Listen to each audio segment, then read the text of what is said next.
Lost in the monster's game.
Excellent.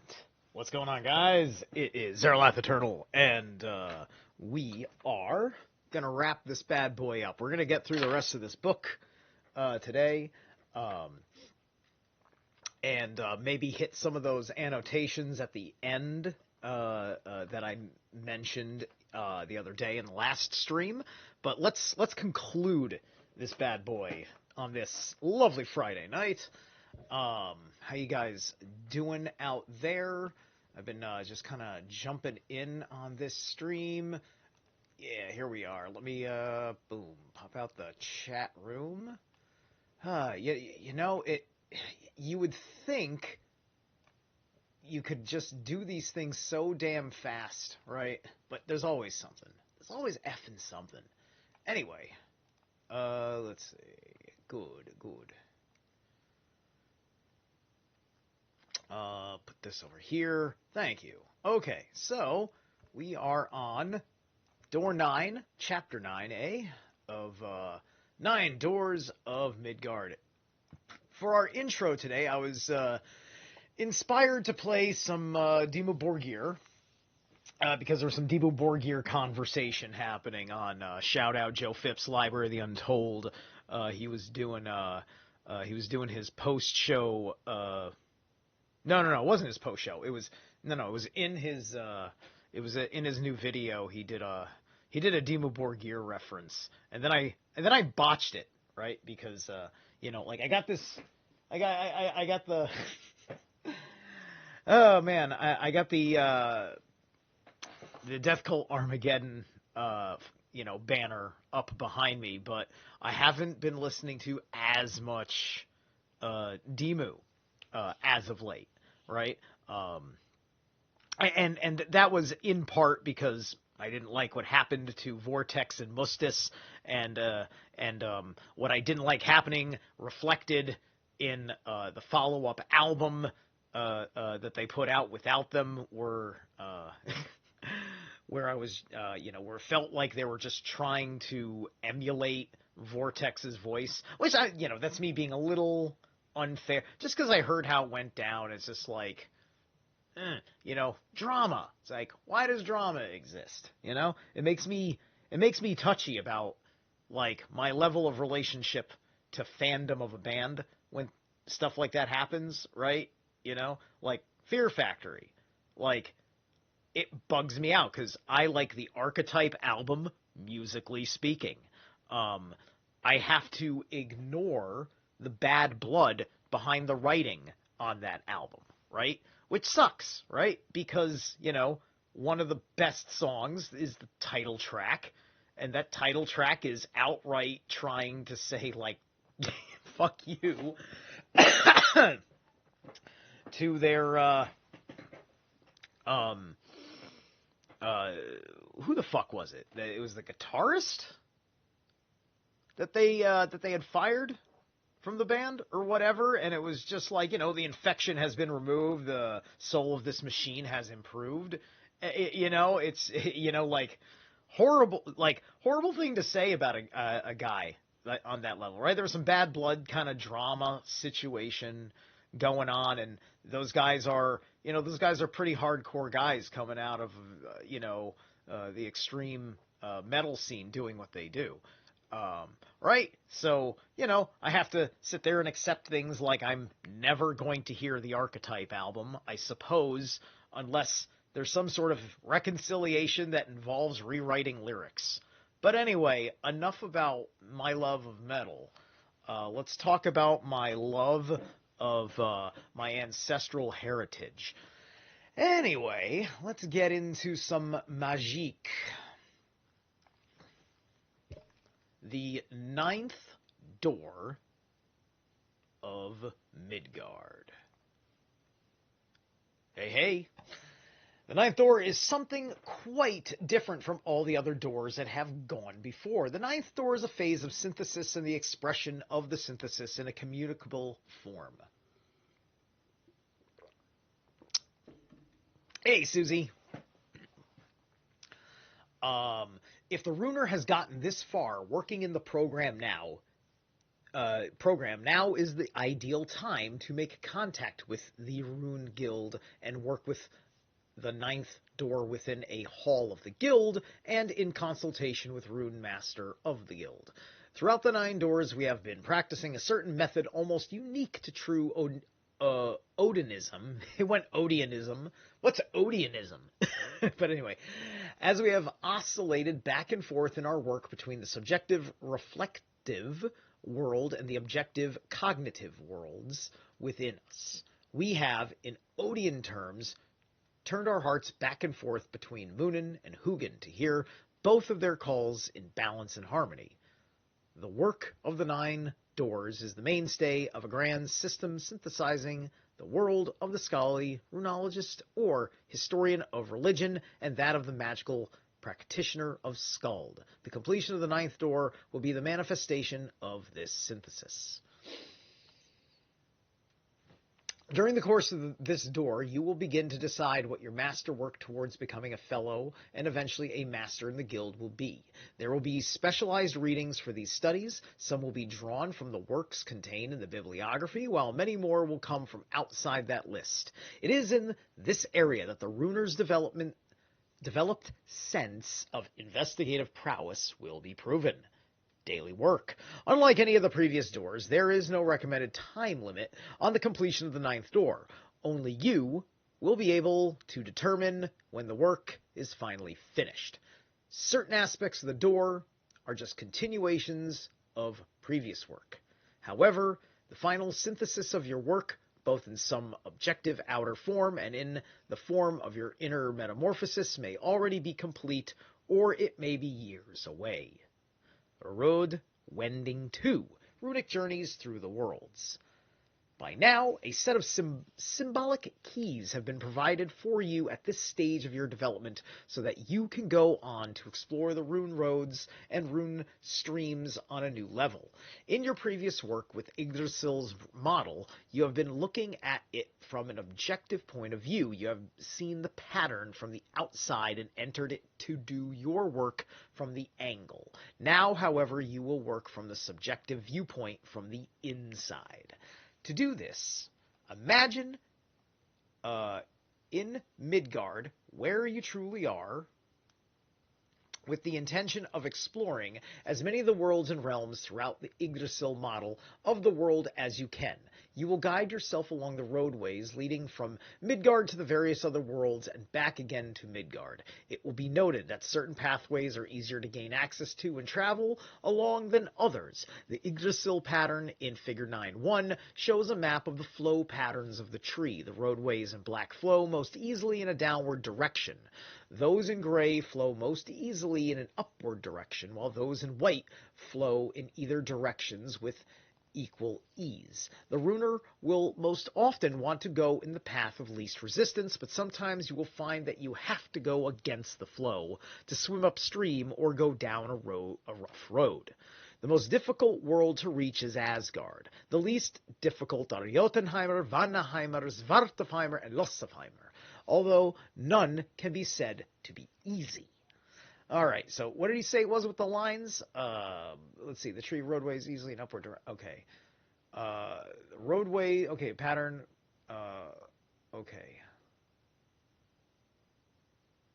Because what was it? It's just the black and the white, right? So, okay, so these white patterns are the easy connections. That's the point he's making, right? So that's Midgard in the center, Asgard up there, right? I can't 100% remember where he put it out on this model, right? 99% of the times I'm working with the 2D version of it because, the spatiality can have a different kind of relationship, right? But this is our 3D relationship with it, right? So,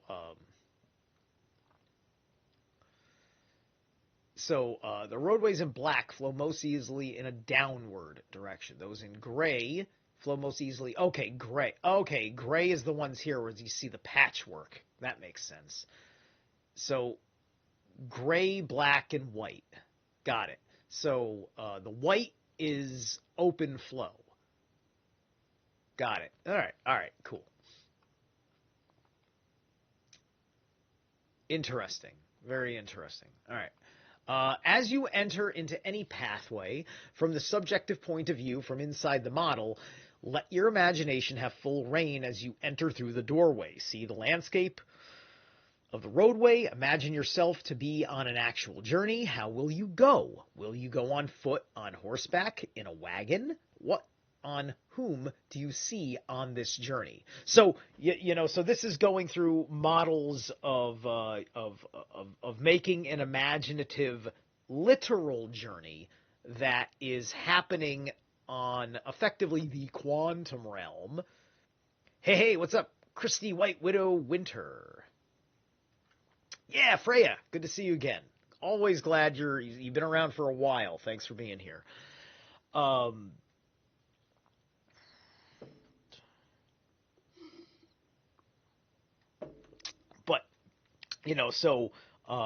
this is mapping things out in such a way and working with what arises in the mind and so on and so forth. And it's good to remember the psyche correspondences, right?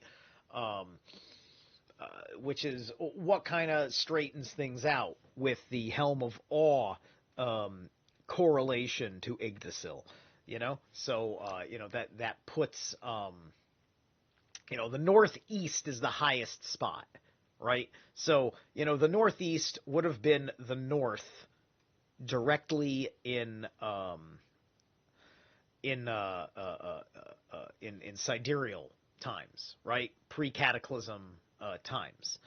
So we face the northeast to keep the correspondence to the original until we gain the original back. And that is why anywhere that you go, the northeast ought to be, and you can find this across most traditional pagan places of worship and honorings and meditations, whatever, that your altar, your place of deific focus for sky gods, at least, is going to be in the northeast. That's where, my altar's typically, my room's a bit too, like there's literally there's a door in the northeast, so I have to move my altar if I want it to be straight up in the northeast. Otherwise, it's got to be in the north, and then I have to kind of move it with my mind in the northeast.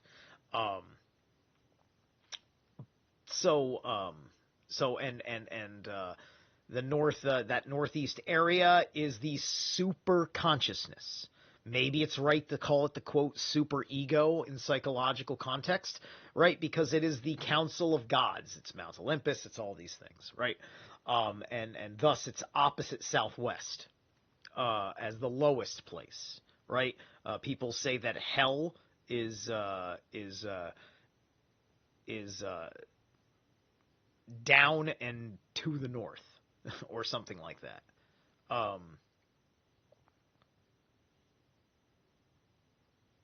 Wait, no, down into the, well, yes, but hold on, because I know that hell belongs in the southwest, but I'm trying to remember, because it's down, south is typically kind of down, but it means below ground, but it also is about the north because it's also about hell on earth, which became Helsinki, as understood in the Bach saga. So anyway, but the point is like, if you're working on empathic energies, you're going to be in the west. That's Vanaheim. Vanaheim, the Vanir gods. That's your earth gods, your nature gods, your they're not primordial per se. They're elder gods of a sort. Not quite right to say, quote, primordial. I kind of save the, quote, primordial for the bigger Jotuns, like Ymir is a primordial, not a deity, but is a primordial force. What's up, Timothy? Anyway, Save work 2, Utaseta, the right of sitting out. From the last story, you learned how to begin to make contact with entities from other realms in a very different way. Traditional rite or sitting out, un utiseta, is a kind of save work in which the runer will make contact with his or her own personal warden or fetch and gain ongoing interaction with it. The fetch on philia has a variety of kinds. There are the dyrphilia, the animal fetch, the mansphilia, the personal fetch, and the kinphilia, the clonic fetch. Here, we focus on the personal fetch. It is the repository of all personal action and power, both advantageous and disadvantageous. It or she is commonly known as a following spirit, but ironically, it is usually seen to appear going before person in the shape of a woman, animal, or a crescent shape, and is usually only visible to those with second sight, or more generally to those who are about to die. The Fae, on Thegir or Theg, the fetch, is an aspect of the psychosomatic complex that may be reborn from generation to generation. All this was more fully discussed in the introduction to the other door. Unfortunately, most persons remain totally unaware of her presence, and therefore take no steps to make contact it or her to gain the wisdom and power residing in the fetch. Okay, so he's specifically going from it to her, and I think that's because the fetch is, I think it's literally either an animal or like a female, like ancestor, or female kind of like forefather, right? Like your great grandma or something passed away. You know, this kind of a thing, right? So it's a female spirit. I think I remember some stuff about the philia or the fetch being female talked about in. Well, I mean, it gets anybody talks about it who knows what they're talking about. It's talking about that kind of stuff.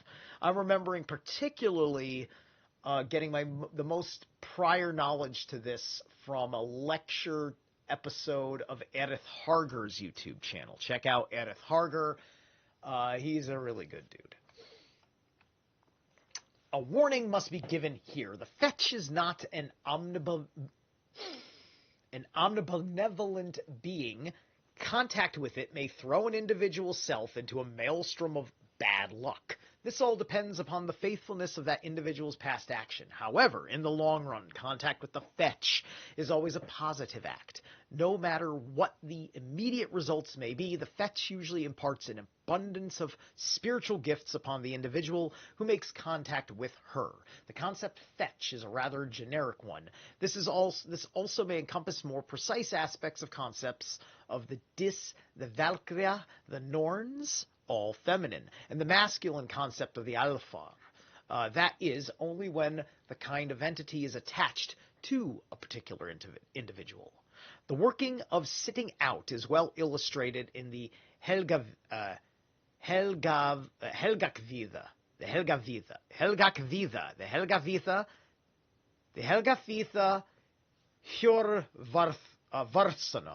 Hjörvarsanor. In the process, in the prose section before stanza 6 through the prose after stanza 9, there we read a reflection of Utaseta in which the seeker goes and sits on a burial mound, or how, un håger, in order to make contact with the realm of the dead. That is realms other than Midgard. Okay, so he's putting realm of the dead in quotation marks. That might have been because they considered almost anything that wasn't here on physical Earth, just basically contacting the, quote, other side. So probably realm of the dead is kind of like a colloquial translation of the inherent meaning of whatever it is in Old Norse that they didn't bother to outright tell us. But anyway,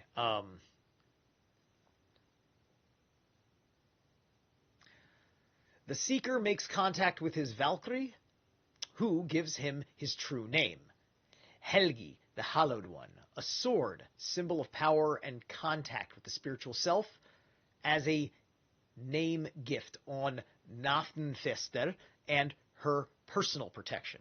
Okay, so in the Northmen, we kind of see these things, right? We have We have Amleth meets Bjork as she's effectively the goddess Mavon, the Slavic fertility goddess, an equivalent to Freya, uh, and and who in turn also fates Anya Taylor-Joy's character to fall in love with him, so on and so forth. And then later he does the fight with the Draugr, and he gets the sword named Draugr, because when he defeats the Draugr, he becomes the Draugr. And, which could also be kind of an epithet for dragon, in a sense, because it is Draugr, and even though it's not about like a dragon. Dragons were a mythological utility to talk about what is behind things like plagues, when plagues come through, right? Plagues have often been mythologized as the torment of a dragon upon a countryside. So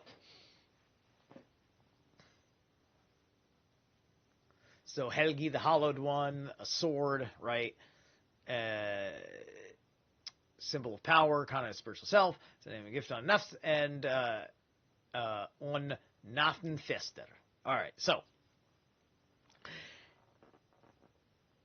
on is it probably means Old Norse, and I probably missed that somewhere. But anyway, so I'm probably just saying on like an idiot, and just might as well not even say that. But anyway, in theory, there are several ways to contact the fetch, but in this instance, it is through contact with the realm of the dead that communication is effected. It will be remembered that the fetch is consistently described as becoming visible to the Fae.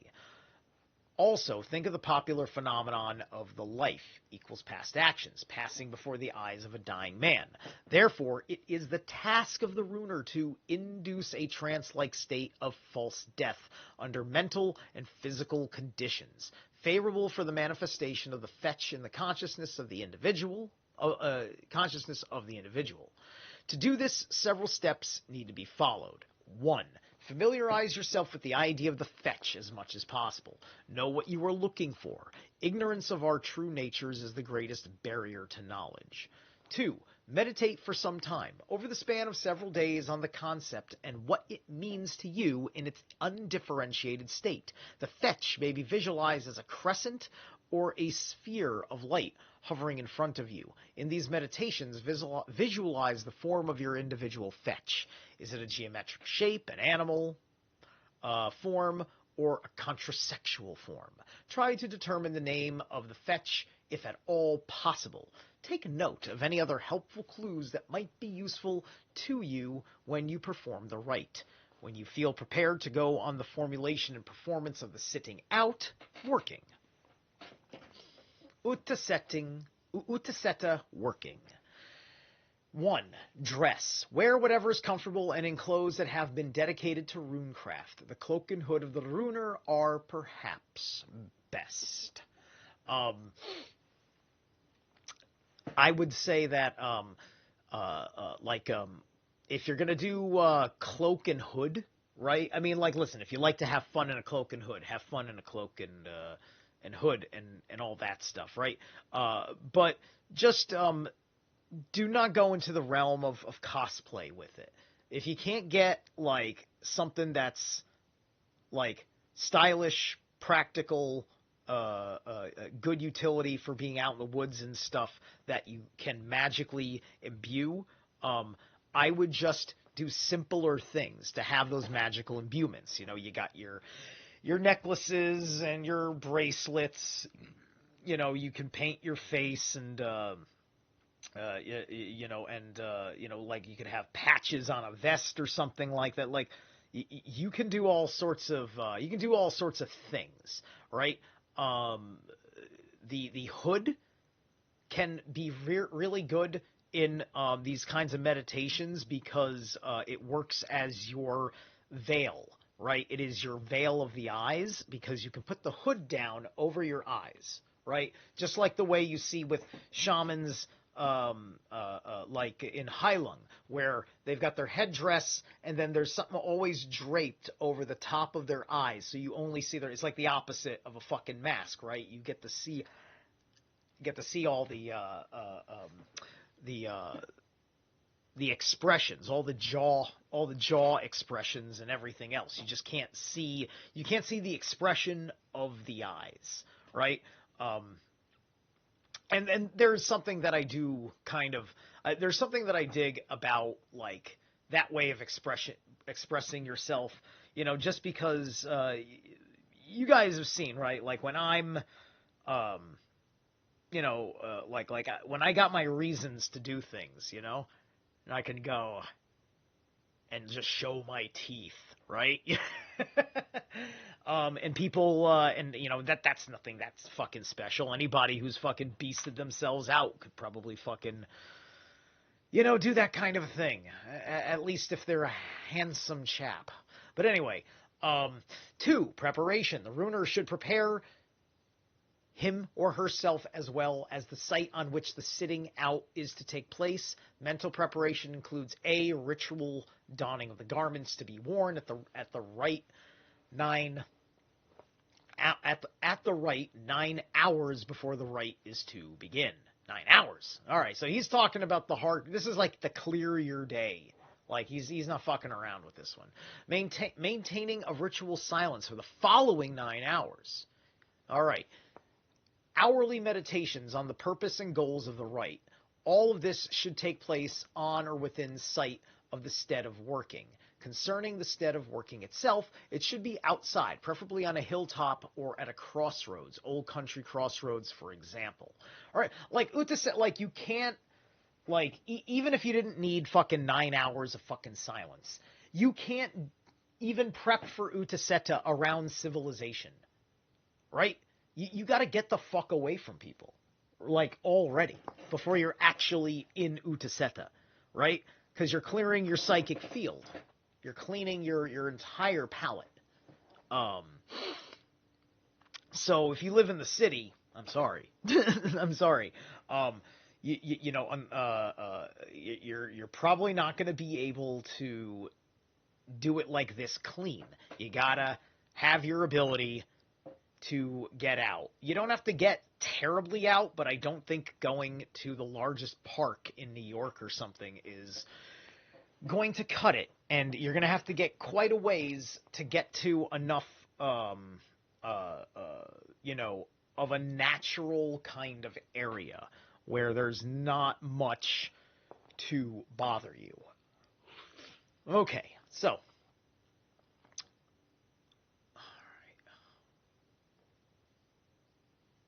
hold on a second. Right, donning of the garments.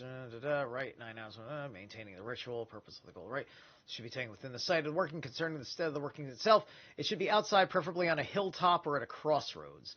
Old country roads, for example. So, okay, so crossroads are appropriate. Very cute. Obviously, you're going to have to find... you would have to be at quite a quiet crossroad. So you don't want to be on you don't want to do this on like a national fucking highway. You need a back road. Anyway, all this should take place in sight of the stead of the working. Concerning the stead of the working itself, should be done in front of a hilltop. Yep, I'm sorry, crossroads. In case of the crossroads, the work stead should be in the northwestern quadrant. Northwest is Loshelfheim, and that is the realm of the light elves. That is the realm, the aspect of the psyche there is that's the higher self, right? Different than the gods, right? So, it's like, the gods and like your, basically you got the gods, you've got the ancestors, the ascended masters, so that's your northeast, your northwest, right? So these are like if these are your north, right? You don't have an angel and a devil. You've got gods and elves, right? So think of it that way.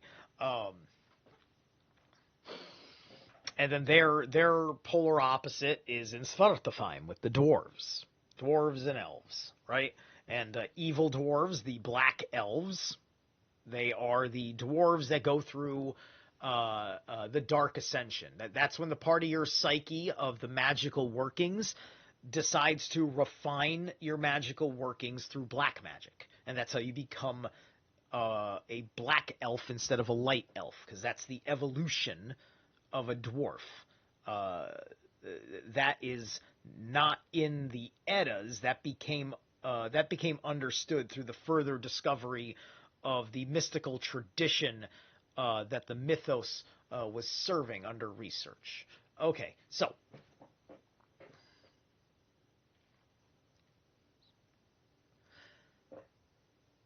the site must be secure from intruders and in an isolated place. Like I said, you're not going to be able to do this around civilization. The best time for a work of this kind is during the waxing or full moon. The runer will need a vessel of mead, a drinking horn or cup, and the proper evocatory verses committed to memory. 3. Opening. Once the preceding conditions have been met, the rite may begin. At dusk, walk to the exact site of the ritual, perform the proper hollowing, working to clear the stead and to make it ready for your working. Take up position in a comfortable sitting posture with the mead and drinking horn. Nearby, facing northward, meditate on your personal past and your family. Let a feeling of love rise up in your heart for your clan and for its most ancient branch in the days of the Elder Troth. After about 30 minutes, lapse into an inner silence and hold a solemn vigil of a considerable time, 2 to 3 hours or more if necessary. The important function of the vigil is the general evocation of the Numen. A feeling of otherness should begin to come upon you in a short while. I have to double check on the meaning of Numen, because as soon as I saw that, I thought the Numenorians, to get all Tolkien-y, and he probably got the name from there. At this time, do not concentrate on the object of the rite. Just allow the numinous feeling to grow. Bask in the sensation of its power. Call at the right moment. Recite the invocatory Galdr.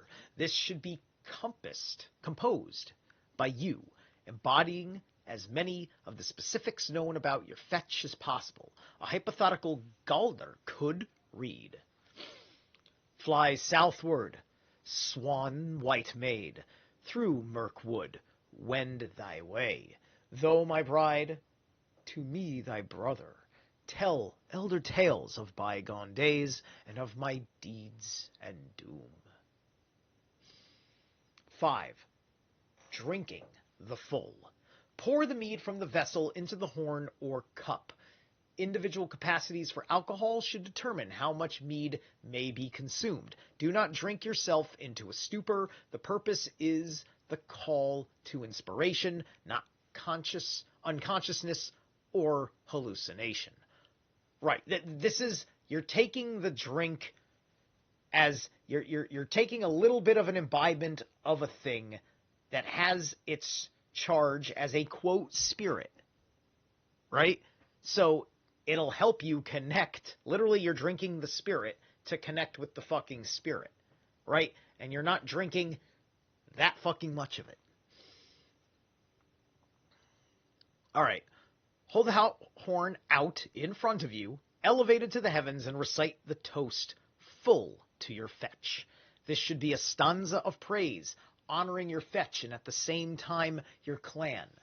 An example could be: Fierce battle maid, friend of Mardol, daughter of Durador, thy barony shines, bright thy shield, wheel is thy weird. Drink half of the horn in one draught and pour the rest into the ground in front of you, then place the horn to your right side. 6. Song. Assume a comfortable, relaxed posture and begin to intone the song of final invocation.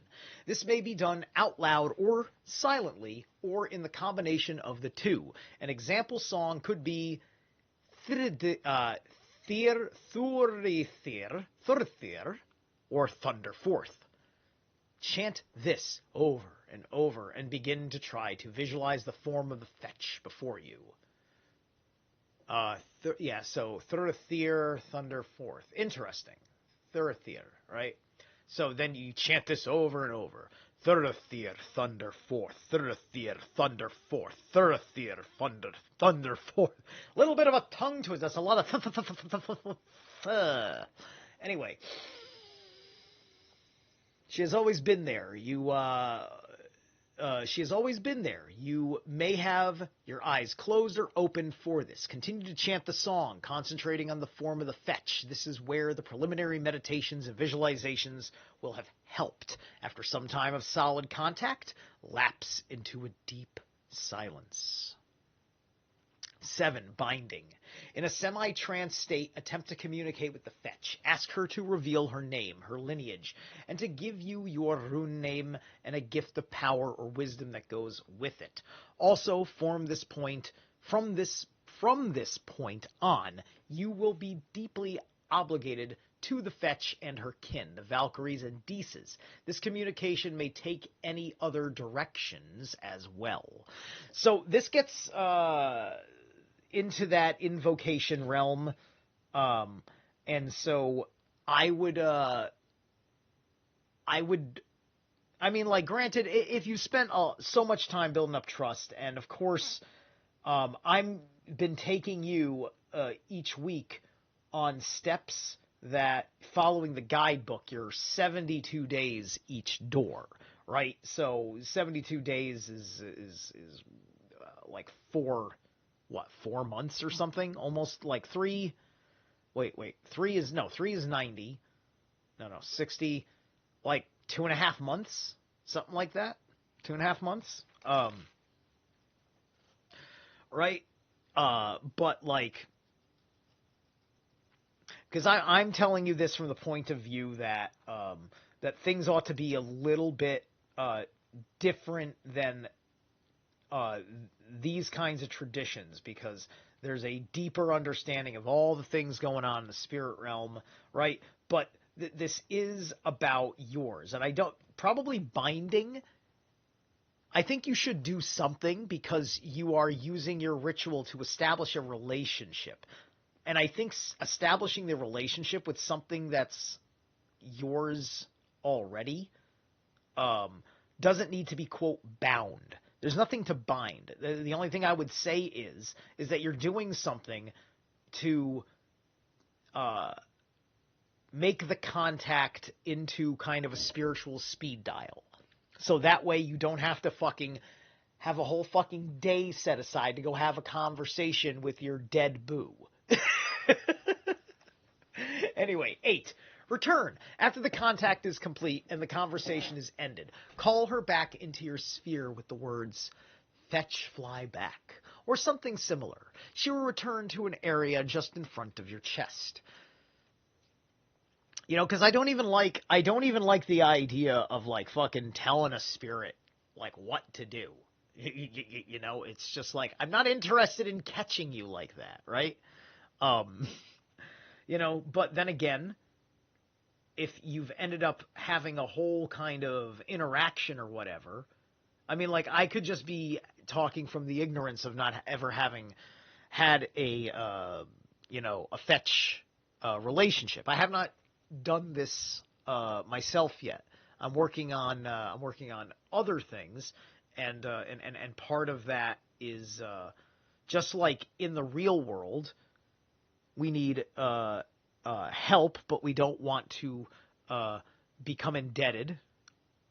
And in the spiritual world, we can ask for help, but I don't think we should become indebted, right? I'm just saying, like, don't put on spiritual debt. That's the main thing here, right?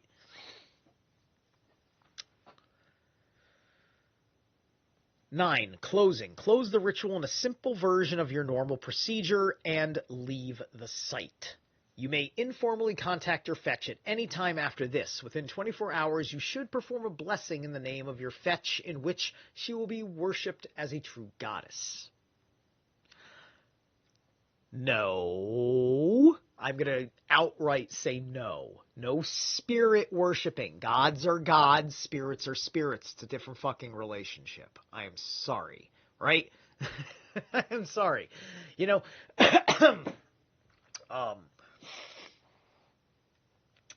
I mean, like, you can, because I think that's the difference between man making gods and man knowing gods. Right? Too many spiritualists out there are cynics because of the manner of the psyche, and they just think that these are very old inventions that work in magic. Like somebody invented Odin. Somebody in their tongue named an eternal deity that they know Odin. Right? This is just naming something differently. Right? And, you can invent the qualities of the personified. Yeah, Odin, he's got one eye. No, Odin doesn't have one eye. We give him one eye to explain to you principles of sacrifice and being able to see two things at the same time. As one eye, because both is, like Tyr's hand still works. Heimdall's ear still works. Odin's eye still works. These sacrifices are operating where they are meant to operate, in the ethers of the Well of Mimir and the Maw of Fenris.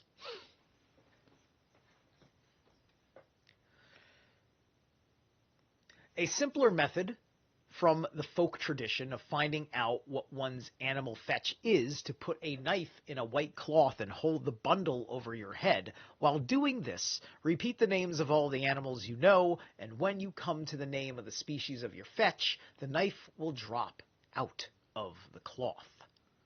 Yes, I've heard about that one.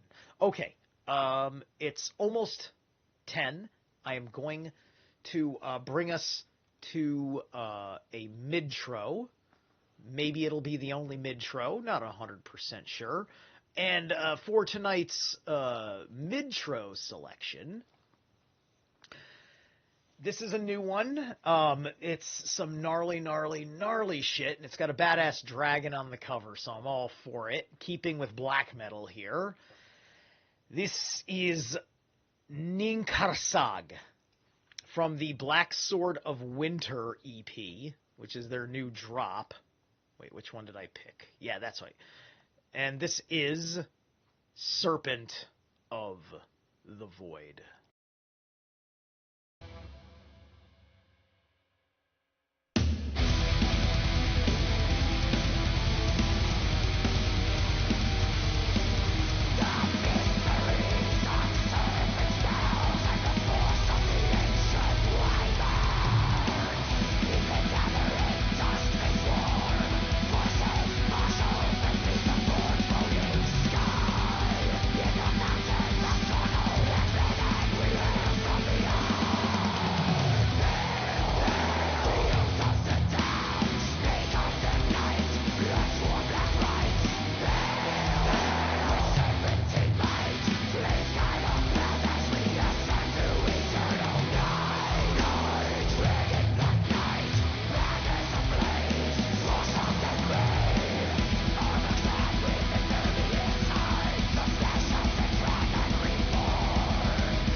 Alright, there we go.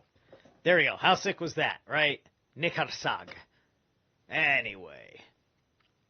Let's go. I'm fucking excited.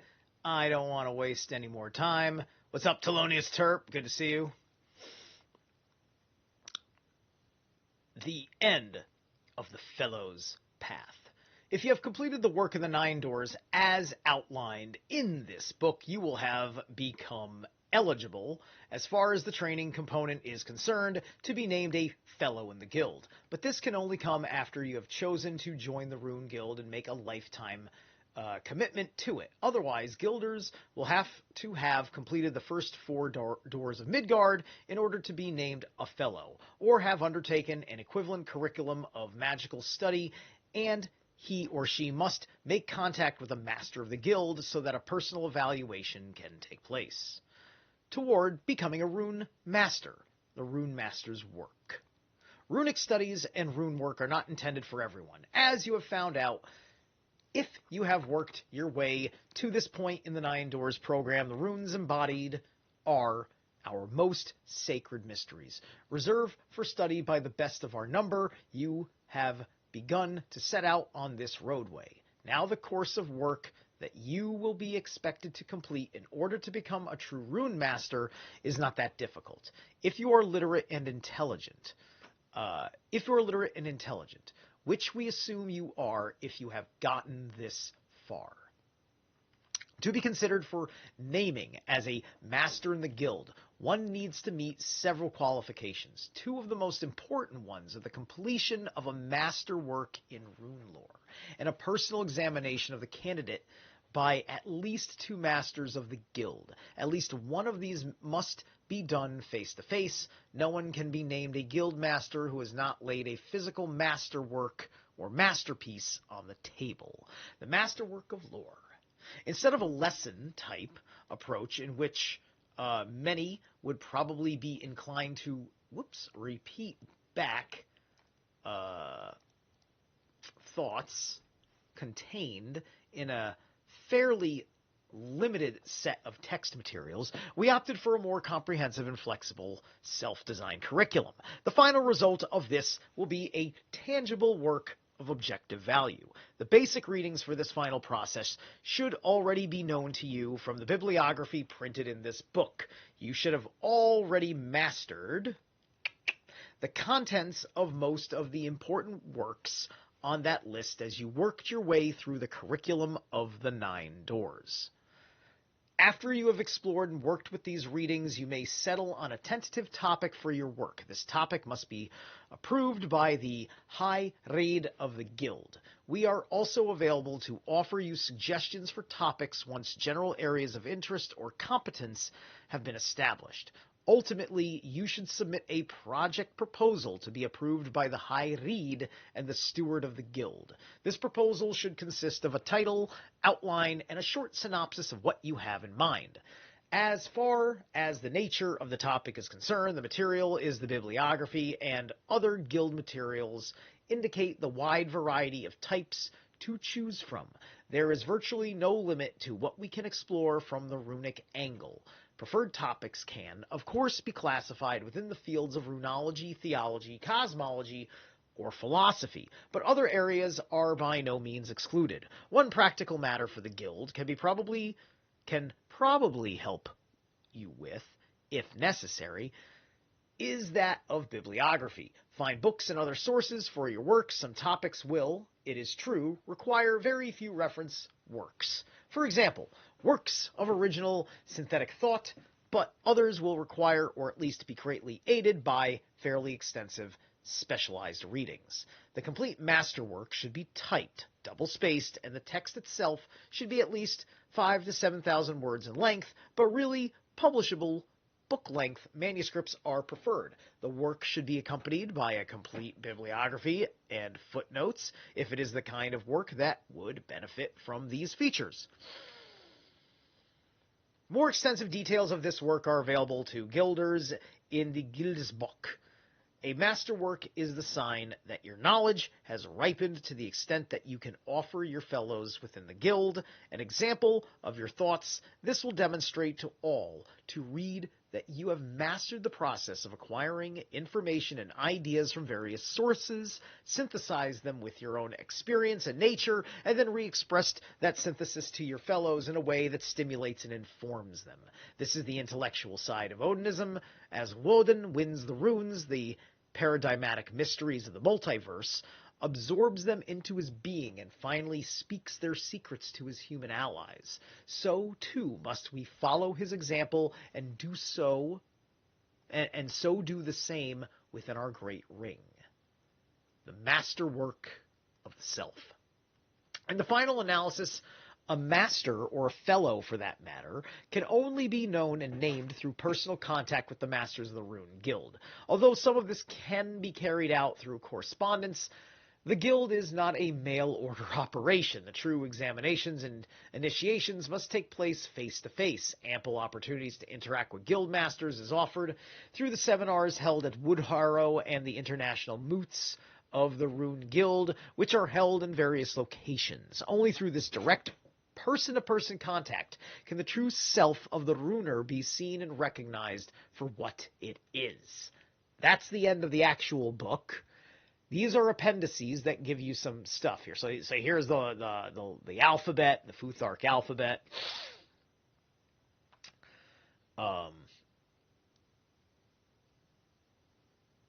Then it goes through through 4 translations of the pronunciations of these runes, right? Uruz, Uras, Ur, or Ur, so on and so forth. So there's a whole lot to go through here, and you end up getting the idea. Raido, Reza, Rad, Reed. Yes, right? So, you know, all that's what's here in this appendix. That's all pretty darn simple. You can hear me going on and on about the runes with Stein Fox and such to get you know, like to get this stuff sunk in if you need to. There's all sorts of things you can do. It's a lot of meditating through the runes, you know, going through a process of toning Galder, the 3/8 in a successive process of each 8 over a course of several nights. Like I would do like the first 8 for like 9 nights or perhaps a month, right? And then the second 8 for 9 nights, perhaps a month, so on and so forth. Give yourself a ritual process time to intimatize yourself with the runes and learn about them. Let's see. So if I go through all this, okay, they got little lore pieces in here too. Kind of skipping. Let's take a look at an example of the lore they're talking. Let me go back up to Fehu. All right, we'll just handle that. So lore, rune of wealth and expansive energy, rune of new beginnings, and the circulation of power. Okay, by lore, it's just kind of like the meaning of the rune. Okay. Rune of vital power. Right. Yeah, exactly. Okay, so that's all pretty simple. You hear me cite what a rune's properties are every time I'm trying to tell you something about it, whether it's a reading or it pops up or whatever. You know, and then here's a table that summarizes everything that was up above. And then there's the inner working techniques. There are only a few reliable books on traditional esoteric runecraft and the runework. However, the following bibliographies may give some hints as to the kind of texts the runer unfamiliar with occult teachings might read in order to get some idea of the scope and character of the work involved. Most of these books are only good from a practical viewpoint, as their theoretical backgrounds are generally non-Odian. See, Odian right there makes sense to say, because you're saying non-hyphen then something of Odin, so Odian. And therefore not to be taken seriously by the runer. Members of the guild are encouraged to explore various quality literatures and to develop a critical mind. Further commentaries on these texts are found in the Gildesbook of the Rune Guild. So we got Butler WB, Magic, its ritual power and purpose. The Magician, his training and work. Booz and Tony, use both sides of your brain. De Rop, Robert S. De Rop, The Master's Game. Denning, Melita and Phillips Osborne. Harner, Michael Harner, The Way of the Shaman. Gareth Knight, Occult Exercises and Practices. Anton LaVey, Satanic Bible. Andre von Lisbeth, Pranayama, The Yoga of Breathing. Excellent. I don't know about Lisbeth, but just Pranayama book. Good.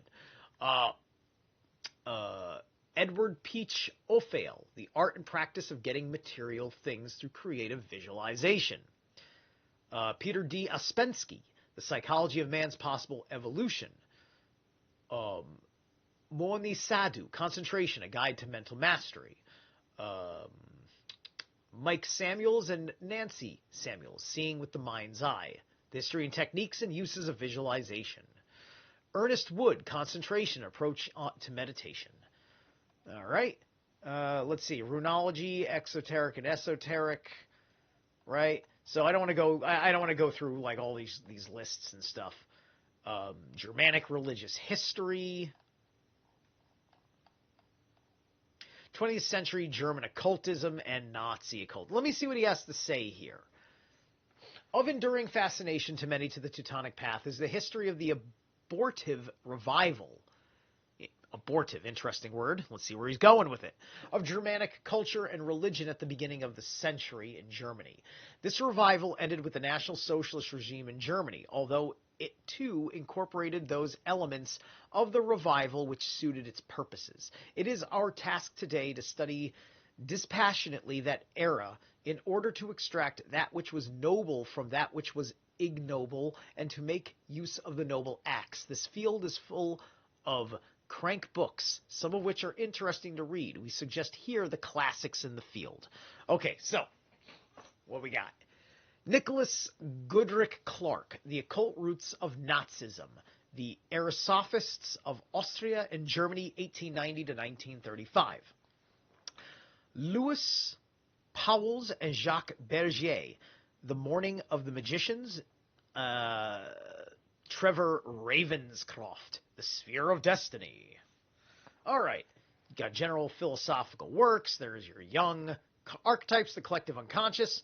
I don't know how much is missing, but if you go to the Zerilath, not the Zerilath Eternal, but the Zerilath Odyssey channel, because there was a new channel made when I made this channel, because that was done automatically when I synced it.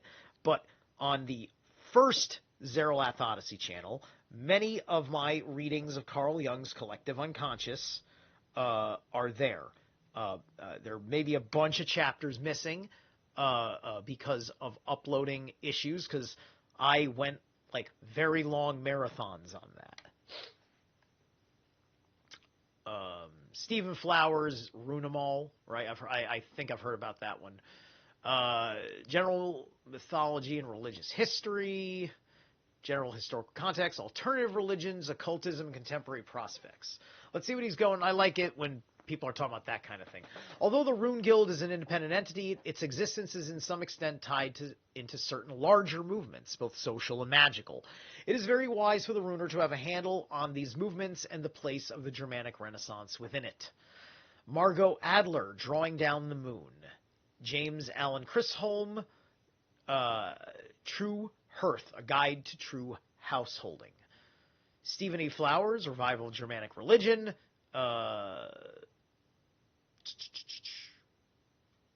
In Contemporary Anglo-American Culture.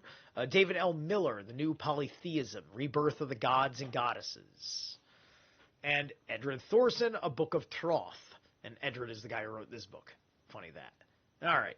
And then Cosmology. And then there we are. Okay, yeah, there it is. That's like legit. Like, that's it. 162. Done. Down. Out. Good. We've hit the mark. How's it going down here? All right, nobody's had a chat since I left my little comment.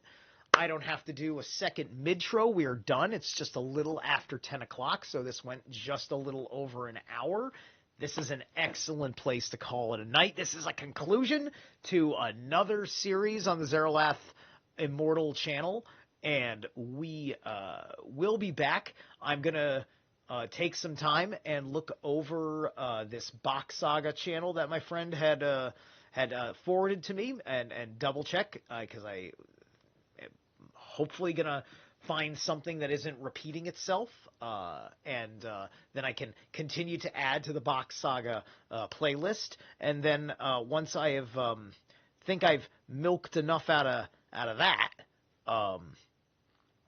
we'll figure out where I want to take things. In the meantime, be on the lookout. I'm going to do some more guitar recording because yesterday I went out and I recorded myself in a field doing a little qigong in Magic Circle, and I have to. I think I took about 5 minutes, like 5 minutes of footage, and I don't have to edit it, which is great. So all I have to do is make the music. Although I may want to insert a couple, I'm thinking about it. I may or may not do it, of inserting a couple of images to illustrate the energy field that I am tuning, as I've been kind of working on this. My own personal visualization of the 9 realms in an energy field around me, with different places and thus correspondences to all the different spots that my hands go. And if you follow, it might be back. Yeah, it might be back, Thelonious. We can all learn more about how to succeed. Ah! Ha ha ha! Okay. Thanks, guys. I will catch you later. You know what? I may want to go hang out with Slick. Shot me an invite link because he went live the same time I did, and I think he's going a longer haul for conversation. So I may want to at least take him up for like a half an hour or something like that. All right. That's about all. I'm going to pull a Styx Hexenhammer and say peace out.